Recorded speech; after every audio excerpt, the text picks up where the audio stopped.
Very much, Mr. Chair. I want to rise to speak on the Rugby World Cup 2011 Empowering Bill and to discuss this title.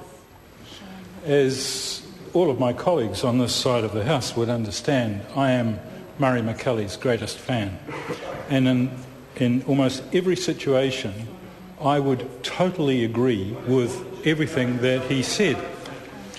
But I'm wondering on this occasion whether the Minister has got this title correct. I'm wondering if it shouldn't be the Labour in Chaos Bill. That sounds like an interesting...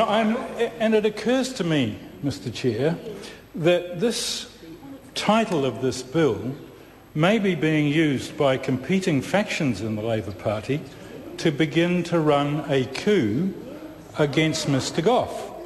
Because here we have a split bill in a split vote earlier, just before tea, on this bill, and the Labour Party are unable to name of the people, their colleagues, who have abstained on it. Now, is it, Mr. Chairman, that we have the Mallard faction? Is it that we have the Goff faction?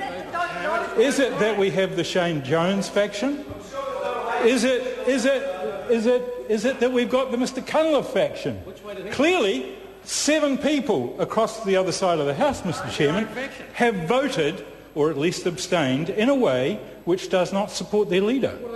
This is a very surprising turn in developments.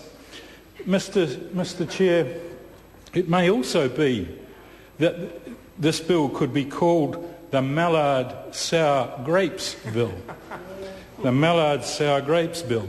Because I suspect that if Mr. Mallard were the Minister of Sport today, that he would be entirely supporting the empowering of the Minister to make sure that this Cup is absolutely successful.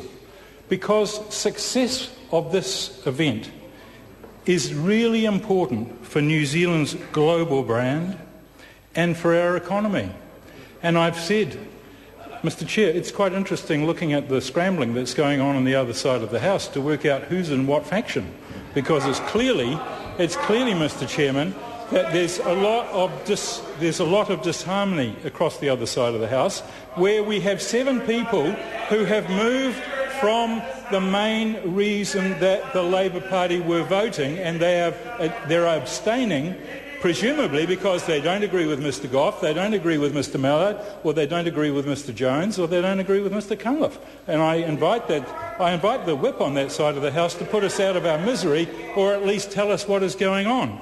But coming back to the point of this empowering bill, I'm quite sure that if Mr. Mallard were the minister concerned, with 85,000 people coming from overseas and millions of people watching on television, he would not allow New Zealand to be showcased in a way that was not appropriate. And the point of this bill is that it does not change the criteria. It will allow temporary streamlining of government regulatory processes to ensure the tournament and its many activities that support it can be organised in a manner as effectively as possible. And when I've discussed this issue earlier in the House, I've drawn attention to what has gone on in the Wairarapa over the La Di Da concert scheduled to take place in Martinborough in New Year. And Mr. Chairman, we have exactly the circumstances occurring in Martinborough that we do not want to happen around this bill. In the Martinborough case, we have a council that initially told the organisers of this concert that they wouldn't need a resource consent, as would have been the case if this event had been run in Masterton, but now the council has suddenly discovered that it's going to ankle-tap this concert. It's going to ankle-tap the 12,000 people that have paid more than $100 and up to $350 for a ticket, and it said you've got to get a resource consent. We cannot afford this situation to arise with an event as important as the Rugby World Cup as in this Rugby World Cup event, which is why we must empower the Minister to break through bureaucratic nonsense, nanny statism and red tape that potentially could stand in the way of this vital event for the New Zealand economy. Mr Chair, I particularly want to say also that we're not going soft on the liquor process. In fact, the bill provides additional requirements for that. Thank you. I call